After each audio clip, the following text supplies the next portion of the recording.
श्यामलाल भाई जिंदाबाद, सुखू भाई जिंदाबाद। सबसे पहले जो भी वर्षों से आगे सम्मानित करना चाहते हैं, शिमला का काउंसलर कैसा है? थोड़ा पीछे जाओ आप लोग। शिमला का काउंसलर कैसा है? हम राजनीतिक जीवन में जो हमें मौका हिमाचल की जनता ने दिया है, उसमें हम आने वाले समय में सत्ता के साथ साथ व्यवस्था परिवर्तन करने भी आए। मुझे पता है जब शिमला में पेयजल की समस्या के कारण जॉन्डिस हुआ, कई लोग जॉन्डिस से अफेक्टेड हो गए, और उसके बाद मैंने पहले ही अपने बजट में ये कहा है कि शिमला में स्वच्छ जल मिलना चाहिए और क्लोरीन और ब्लीचिंग पाउडर की मात्रा को कम करके हम यूवी रेस के तहत शिमला में आने वाले 2 सालों में स्वच्छ जल उपलब्ध कराए। नाटा जी से और हमारे सरकार के मंत्री रोहित ठाकुर जी से और अनुरोध सिंह जी से बात हुई, और ये पहला मौका है कि शिमला जिला से 7 लगती विधानसभा क्षेत्रों से 3 हमारे मंत्री बने हैं, और शिमला राजधानी सबका ये उद्देश्य था कि बजट का प्रावधान किया जाए। पहले चरण में हमने शिमला जिला में पेयजल के लिए 25 करोड़ रुपए बजट में पहली बार प्रावधान किया है। ये सिर्फ स्वच्छ जल उपलब्ध करवाने के लिए है यूपी रेस के माध्यम से। शिमला जिला की कॉलोनियों में कैसे कम से कम 10 से 12 घंटे पानी आए, उस दृष्टिकोण से भी हमारे स्थानीय विधायक जनाटा जी ने चर्चा की है और हम उसमें आगे बढ़ रहे हैं। शिमला तारों का जाल बन गया है। तारों को अंडरग्राउंड डक्ट में बदलने के लिए भी हमने इस बार बजट में 50 करोड़ रुपए का प्रावधान किया है। सिर्फ शिमला नगर निगम की बात करते हैं, शिमला नगर निगम के दायरे में। ये तो इनिशियल बजट है, जैसे जैसे पैसा खर्च होता जाता है और बजट आ जाता है।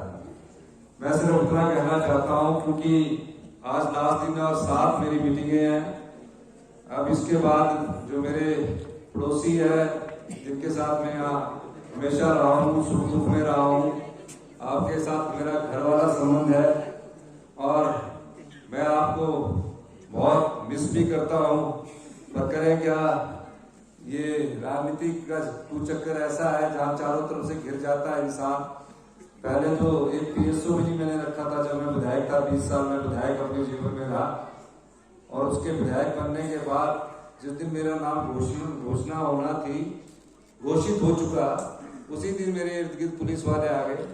अगले दिन मेरी शपथ ग्रहण समारोह था। मैं पूरा दिन पूरी स्टेट में फोन करता रहा कि कल मेरा शपथ ग्रहण समारोह है, आप सब लोग आइए। और रात को 12 बजे जब मैं पीटर हॉफ से उनको सब पुलिस कर्मियों को बोला कि अच्छा भाई मैं जाता हूँ, मैं सवेरे तैयार होकर आऊंगा, तो मैंने सोचा था कि रात को मैं सावली हिल में रहूंगा, लेकिन रात को भी रहने का मौका नहीं मिला। तब से आज तक एक रात भी, उस दिन मैंने सोचा कि मैं सुबह होकर तैयार होके आपके साथ मिलकर जाऊंगा, लेकिन वो कहे कि Z+ सिक्योरिटी है, आप नहीं जा सकते। तो मैंने कहा भी मेरे घर में तो इतनी जगह है नहीं, एक आधा कमरा मैं आपको दे सकता हूँ, बाकी तो मैं दे नहीं सकता। तो मैं यही रह जाता हूँ ना, मेरे पास सुबह के पहनने वाले कपड़े थे। मैं इसलिए आना चाहता था कि आपके साथ मिलकर मैं आपका भी धन्यवाद करूँ कि आपके साथ मेरा प्यार रहा है, बचपन बीता है, कई लोग मेरे साथी है, और मेरा राजनीतिक कर्म भूमि यही छोटा शिमला बांट रहा है। आज यहाँ आया, बहुत खुशी हुई, और आपकी समस्या मुझे बताने की जरूरत नहीं है। ये जो कॉर्पोरेशन का चुनाव हुआ है, ये सरकार बनने के बाद हो रहा है। अगर सरकार बनने से पहले होता तो थोड़ा बहुत कंफ्यूजन जरूर रख लेते कि वोट कितने डालना है। सरकार बनने के बाद कोई कंफ्यूजन नहीं रखना चाहिए। हमें हमारे साथी सुरेंद्र चौहान जी को वोट डालना चाहिए, क्योंकि 4.5 साल सरकार से ये काम करवा सकते हैं, और ये इसलिए भी काम करवा सकते। पिछली बार ये चुनाव नहीं जीत सके, लेकिन इस बार आप ये चुनाव जिताइए निश्चित तौर पर। शादी में तो वैसे तो कहने की जरूरत नहीं होगी, थोड़ा भी समय लगेगा, लेकिन आप देखेंगे कि ये सब आपको सुरेंद्र चौहान जी के माध्यम, गुड्डू जी के माध्यम से बहुत अच्छा काम करने को मिलेगा। और मुझे इस बात की भी प्रसन्नता है कि प्यारे बच्चों का प्यार हमेशा मेरे साथ बना रहा, मुझसे मिलते रहे, मेरे साथ जो पड़ोसी है वो भी मिलते रहे। और कोरोना काल में हमने यहाँ बच्चों के साथ फुटबॉल खेला, सब लोग जो कोई घरों में दरवाजे में बनते तो हम भी यहाँ आके बच्चों के साथ मुलाकात करते थे। तो इन सब बच्चों को भी बहुत बहुत मेरा प्यार, और सब उस तालीम के लोगों को मेरा बहुत मेरा प्यार। यही सोच कर जा रहा हूँ कि इस कम से कम मेरे घर के एरिए से आप अधिक से अधिक वोट डालेंगे, और वोट डालने भी जाएंगे, मिस नहीं करेंगे। जो आपके रिश्तेदार है वो भी आएंगे, और सुरेंद्र चौहान गुड्डू जी को आप अधिक से अधिक वोटों से जिताएंगे। और मैं एक बात और कहना चाहता हूँ कि मुझे इस कॉलोनी के बारे में, समस्याओं के बारे में आपको कहने की जरूरत नहीं है, वो मैंने कार्य पहले ही शुरू कर दिया है। एस्टीमेट बनने में क्या लगता है,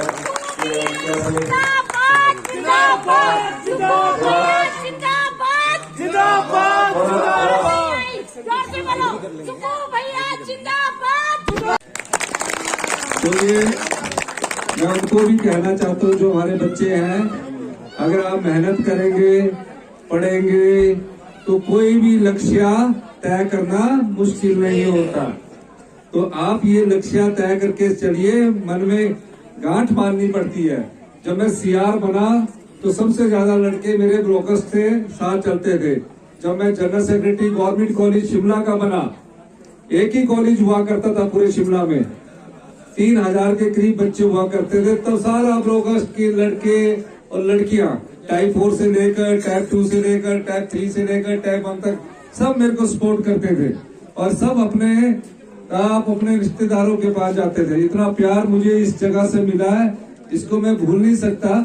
आज मौका आया है कि मैं इस प्यार को आपको, जो ब्लॉकर्स के लोग हैं, उसको वापिस लौटाऊं। ये अब समय है, अब आप मेरे पास थोड़ा सा, एकदम मुझे थोड़ा समय लगेगा अपने आप को, अभी 1 आधे महीने बाद कोई भी मेरे पास मेरे घर आ सकता है, पर उससे पहले आपको एक कड़ी जोड़नी पड़ेगी। पिछला जो चुनाव था वो विधानसभा चुनाव से पहले हुआ करता था, इस बार का चुनाव है विधानसभा चुनाव के बाद का हुआ है, और हमारी सरकार बन गई है। अब आपको सरकार का पार्षद चुनना है। कहाँ का पार्षद चुनना है? और 4.5 साल उनसे काम करवाने हैं। तो इसलिए मैं आपसे अनुरोध करने आया हूँ कि ये मेरी कर्म भूमि है, इस कर्म भूमि में आप मुझे मेरा साथ देंगे। आप ये सोचेंगे कि सुरेंद्र चौहान पार्षद नहीं है, हम खुद पार्षद के तौर पर।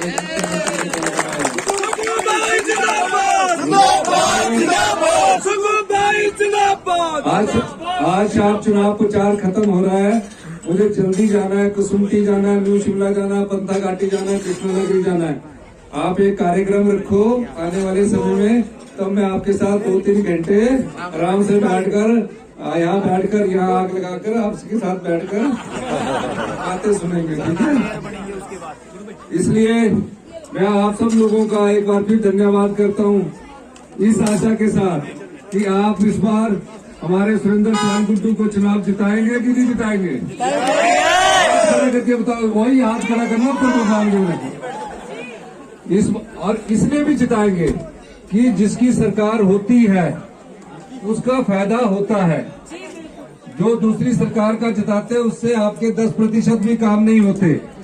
जिसकी सरकार होती है, और सरकार के ये जनाटा जी के भी खड़े खास आदमी है, ग्रामीण एवं पंचायती राज मंत्री अनिरुद्ध सिंह जी, सम्मानित इस क्षेत्र के विधायक हरीश जनाटा जी, सम्मानित केवल पठानिया जी, नीरज नेयर जी, निगम भंडारी युवा कांग्रेस के अध्यक्ष, और सभी ब्लॉकर्स के सभी मेरे परिवार के सदस्य, शारदा भी है यहाँ, डॉन जी भी है, अब तो ये अंडर सेक्रेटरी बन गए हैं, ऋतुराज जी भी है जो अंडर सेक्रेटरी सचिवालय हो गए, सिन्हा जी भी है, बॉबी भी है। मैंने मैं निचले ब्लॉकस्ट जो था, मैंने वहाँ अपने जीवन का, स्कूल जीवन, कॉलेज जीवन बहुत अच्छे से बताया नीचे टैब 2 सेट नंबर 26 में। और पहला चुनाव जब हमने यहाँ लड़ा था, मुझे याद है कि हमने यहाँ से एक आजाद प्रत्याशी यशपाल गुप्ता जी को चुनाव जिताया था सब ब्लॉकस्ट वालों ने।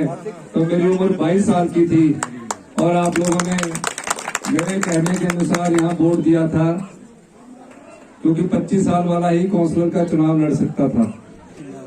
उसके बाद हमने उनको, यशपाल गुप्ता जी को कहा कि अब आप आराम करिए, और मैं खुद फिर काउंसलर बना और 10 साल मैं इस क्षेत्र का यही घर होकर यही 10 साल में काउंसलर रहा।